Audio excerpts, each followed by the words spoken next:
නගරාධිපතිනිය ලෙස දිවුරන්න තව දවස් 9ක් 10ක් තියෙනවා. ඉතින් අපිට එතකන් ඉන්න බෑ. දැන් මේ වැඩ ටික පටන් ගන්න ඕන. ඉතින් පටන් අරන් අපි සංවර්ධන කමිටුවේ ප්‍රාදේශීය සංවර්ධන කමිටුවේ තීන්දුව తీරන ටිකක් අරන් තිනවා.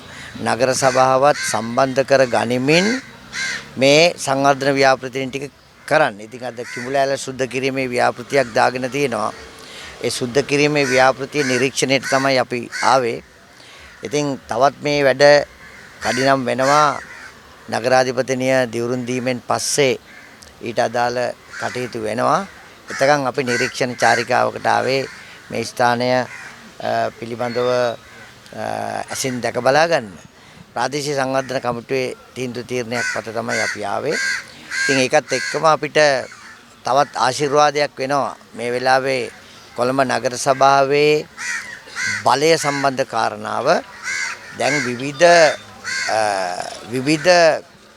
කටකතා ටිකක් වෙනත් පාර්ශවයෙන් මතු කරමින් යනවා නගර සභාවේ බලය පිළිබඳව. එතකොට නගර සභාවේ බලය පිළිබඳව කතා කරද්දී වෙන අය කලබල වෙලා ඉන්නේ ඇයි කියන කාරණාව අපිට හිතා ගන්න පුළුවන්. අපි ඊයේ ඒක දැක්කා. අපේ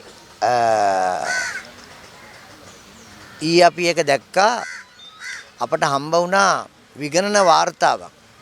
ඒ විගණන වාර්තාවේ ඇතුලේ තියෙන්නේ මොනවද? විගණන වාර්තාවේ ඇතුලේ සමාගම් කීපයක් තියෙනවා. එන්ටර්ප්‍රයිසස් කීපයක් තියෙනවා. ඒ එන්ටර්ප්‍රයිසස් කීපයේ අයිතිකරුවෝ කවුද කියලා බැලුවාම ABC කියලා තුන්දෙනෙක් ඉන්නවා. හැබැයි අපි ආරංචි කරලා බැලුවාම සල්ලි එකතු කරගන්නේ මේ නගර සභාව නැතුව නගර සභාව බලයට පත් කර ගැනීම වෙනුවෙන් නගර සභාවේ බලය පත් කර ගැනීමට වෙහෙසෙන කීප දෙනා තමයි මේක පිටිපස්සේ ඉන්නේ. දැන් අපි ගමු රීසා සාරු. රීසා ගත්තොත් එයාට තමයිලු මේ නගර සභාවේ නගරාධිපතිකම දෙන්න යන්නේ ඒගොල්ලෝ. ඉතින් අපි කියනවා රීසා සරුට්ට රෙහිව අද අල්ලස් කොමිසමේ පැමිණිල්ලක් විභාග වෙමින් යනවා. මොනවා සඳහාද? මේ පාකින් වලට අදාළව. පාකින් ඒකේ ට්‍රැෆික් කමිටුවේ සභාපතිවරයා ලෙස ඉඳිමින් වෙන කට්ටිය ධම්මලා තමන්ගේ නමට සමාගම් වෙන කට්ටිය ධම්මලා ඒ වෙන කට්ටියගේ නමින් තමයි මේ පාකින් ක්‍රියාවලිය යන්නේ. ඒ වගේම පාර්ලිමේන්තු මන්ත්‍රීවරයෙක් ඉන්නවා මේක පිටිපස්සේ ඉන්න. මේ නගර සභාව නගර සභාවේ නගරාධිපති කරන්න රීසා සාරුක්ක මහන්සි වෙන පාර්ලිමේන්තු මන්ත්‍රී කෙනෙක් ඉන්නවා. එයා ගැනත් හොයලා බලන්න.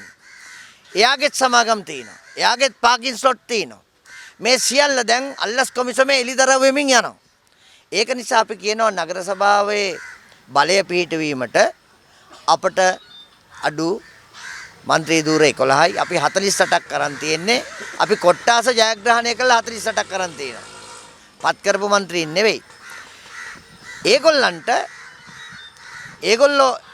බලයට එන්න තව 30 ගාණක් ඕන.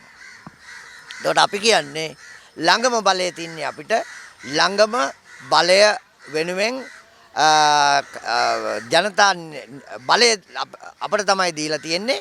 ඉතින් ඒක නිසා මේ නගර සභාවේ බලය සම්බන්ධ කාරණාව අපට කිසිම තකිතයක් බියක් සැකයක් නැහැ. මේ තව දින 10කින් රායිකලී බාතසා තමයි මේකේ නගරාධිපතිනිය. ඉතින් ඒක මධ්‍යම ආණ්ඩුවේ බලය. අපට ජනාධිපතිවරයාගේ බලය මේ සියල්ලමත් අවශ්‍යයි. මොකද කොළඹ මහනගර සභාව කියන්නේ නිතරම නගර සභා බලයක්ම විතරක් නෙවෙයි. ඒකට භාගයක් මධ්‍යම ආණ්ඩුවේ බලයක් සහිතව තමයි යන්නේ. ඒකට භාගයක් මධ්‍යම ආණ්ඩුවේ බලයක් සහිතව යන නිසා SLRDC එක නාගරික සංවර්ධන අධිකාරිය මධ්‍යම පරිසර අධිකාරිය එතනින් ගියාම ජාතික නිවාස කොමසාරිස්වරයා මේවා ඔක්කොම මධ්‍යම ආණ්ඩුවේ. එතකොට එහෙමනම් නගර සභාවේ බලය පත් වෙන්න ඕනි මධ්‍යම ආණ්ඩුවේ ආශිර්වාදයේ තියෙන බලයක්. ඉතින් මධ්‍යම ආණ්ඩුවේ ආශිර්වාදයේ තියෙන්නේ සමගි ජන බලවේගයටත් වෙන කාටවත් නෙවෙයි. මධ්‍යම ආණ්ඩුවේ ආශිර්වාදයේ තියෙන ජාතික ජන බලවේගයට. ඒක නිසා තමයි ජාතික ජන බලවේගයේ නගරාධිපතිනියක් ලෙස ඇය ඡන්ද සටනේ හිටියා. ඡන්ද සටන ජයග්‍රහණය කළා තිනවා. ඒ විතරක් නෙවෙයි අපි තව කාරණයක් කියන්න ඕන. මේ ඡන්ද සටනේ කොහෙවත් හිටියේ නෑ ඒගොල්ලන්ගේ නගරාධිපති කෙනෙක්. මුලින් ඒගොල්ලෝ හිටපු කැබිනට් ඇමතිවරයෙක්ගේ නමක් කී හිටියා. ඊට පස්සේ කෙනෙක්ව දැම්මා. ඒ කෙනා අපේ පළමු වරට තරඟ කරපු කාන්තාවකට පෙරදුනා. ඊට පස්සේ රීසා සාරුක්ක ගෙනාවා. රීසා සාරුට්ට අල්ලස් චෝදනාවක් ආවා. දැන් කාවද ඒගොල්ලෝ නගරාධිපති කරන්න. නගරාධිපතිලා 10ක් විතර ඉන්නවා. ඒ නම් වශයෙන් ඉදිරිපත් වෙලා එක එක අය කියනවා නගරාධිපති කියලා. ඒ හැම කෙනාටම අර පාකින් ස්ලොට් වල සොට් අරගත්තු චෝදනා තියෙන උදවිය. ඉතින් ඒක නිසා අපි කියනවා අපේ පාලනය අපි ලයින් කරගත්තු පාලනය හරිම පැහැදිලි. අපට 48ක බලයක් දීලා තිනවා. ඒ බලයට තව 11 දෙනෙක් එකතු වෙන්න තියෙන්නේ. ඒ 11 දෙනාට වැඩි පිරිසක් අපිට සම්බන්ධ වෙලා අවසන්. ඒකයි මේ ස්ථිරව ඇවිල්ලා කියන්නේ. ඒ කාරණේ අපි සම්පූර්ණ කරලා තියෙන්නේ. අපිට තියෙන්නේ පළාත් පාලන කොමසාරිස්වරිය ඇවිල්ලා ඡන්දය ගැනීම පමණයි. ඡන්දය ගත්තට පස්සේ මේ මෙතුමිය නගර සභාවේ නගරාධිපතිනිය ලෙස දිවුරනවා. ඉන් අනතුරු අපි මේ වැඩ තවත් කඩිනම් කරනවා. ඒ ගැන කියන්න තමයි අපි ආවේ. ඉතින් අපි නිරීක්ෂණ චාරිකාවටත් සම්බන්ධ වෙලා අපි මේ වැඩ කටයුතු සාර්ථක කරගන්න තමයි අපි අදා. අමතුමා මේ කවුද මේ ඔය 11 දෙනා මේ සහභාගී වෙන සහයෝගය දෙන 11 කවුද? ස්වාධීන කණ්ඩායම් කීපයක ස්වාධීන කණ්ඩායම් තමයි අපිට ඍජුව මේ සහයෝගය ලබා දෙන්නේ. ඊට අමතරව දේශපාලන පක්ෂ නියෝජනය කරන අයත් වෙලාවට වැඩේ දෙන්නම් කියලා තියෙනවා. අපි දැක්ක මේ දැන් සර්ව ජන බලයේ කිව්වා අපි තාම තීරණය කරලා නැහැ කියලා. ඔබතුමාලත් එක්ක සාකච්ඡා කරලා තියෙනවද සහයෝගය ලබා ගන්නවද? මෙහෙමයි. മന്ത്രിවරුන් ලෙස අපත් සමග ඔය ලියාපදිංචි දේශපාලන පක්ෂවල උදවිය සාකච්ඡා කරලා තියෙනවා. ඕනම മന്ത്രി කෙනෙක් આવොත් යනවා. ඕනම മന്ത്രി කෙනෙක් මෙහෙමයි. മന്ത്രിවරුන් ලෙස අපිත් එක්ක කතා අපි දේශපාලන පක්ෂ ලෙස සාකච්ඡාවක් ගිහිල්ලා නැහැ. മന്ത്രിවරුන් ලෙස ආවොත් අපි ඒ සම්බන්ධයෙන් සොයලා බලලා ඒ කෙනාව සුසු නම් අපි ගන්නවා. අපි දැක්ක දැන් විපක්ෂයේ කියනවා දැන් මේක අනිවාර්යෙන් විපක්ෂයේ මේ සැරේ පිහිටවනවා කියලා. අපි දැක්ක මේ ගොඩමන්ත්‍රීතුමා කිව්වා මේක ඒක අපිට කතා දෙකක් නෑ අනිවාර්යෙන් පිහිටවනවා විපක්ෂයෙන් කොහොම හරි එකතු වෙනවා. ඔව්. අංක ගණිතේ ප්‍රශ්නයක්. අංක ගණිතේ ප්‍රශ්නේ තමයි 59ක් ඉන්න එපා බලය පිහිටවන්නේ. ඉතින් අපිට 59 ස්ථිර නම් 59ට එහා ගියප එකක් තියෙනවා හොඳේ. 59 ස්ථිර නම් ඉතින් මෙම හීනෙන් නගර සභාවේ නගරාධිපති වෙලා ඉන්න පුළුවන්. ඒ අයිතිය මෙතන කාටවත් තියෙන. හීනෙන් සිහිනෙන් පුළුවන් නගරාධිපති වෙන්න. ඒ අරෙන්න ඇත්ත නගරාධිපතිනිය තමයි මේ ඔයගොල්ලෝ ඉස්සරහ හිටගෙන ඉන්නේ. හැබැයි ඒක නම් දෙකින් දිගටම කියන්නේ බහුතරය අපේමයි. පහුගිය ජනාධිපතිවරණයේදී මොකද කිව්වේ? අපිට කිව්වා Facebook ජනාධිපති කියලා. යථාර්ථය ඇතුලේ මොකද වුනේ? ඊට පස්සේ පාර්ලිමේන්තු මැතිවරණයේදී මොකද කිව්වේ? ජනාධිපති එහෙ වුණාට කැබිනට් එක අපේ කිව්වා. මොකද වුනේ? ඒගොල්ලන්ගේ හැමම හුලම් බැස්සා. ඊට වඩා මතක තියාගන්න. ඊට වඩා හුලම් බැස්මක් මේකෙදි වෙනවා. ඔය තියෙන දැන් ඒගොල්ලන්ට 29ක් නේද ඉන්නේ? ඔය 29වත් ඉතුරු වෙන්නේ නැහැ හොඳේ.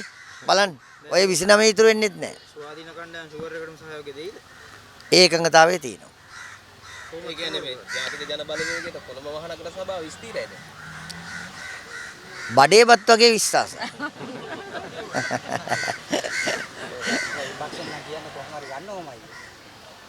මේ මොකක්ද ඒ ක්‍රමය කියලා යාටම මයික් එක දික් කරලා අහන්නකෝ. අපි කිව්වා මෙහෙම අපට 59 හරි කියලා. 59 හරි නම් මොන ගණිතයෙන්ද මොන පයිතගරස් න්‍යාය අනුගමනය කරලා දාන්නකෝ මේ බලය පිහිටවන්නේ. ඒක විහිළුවක්.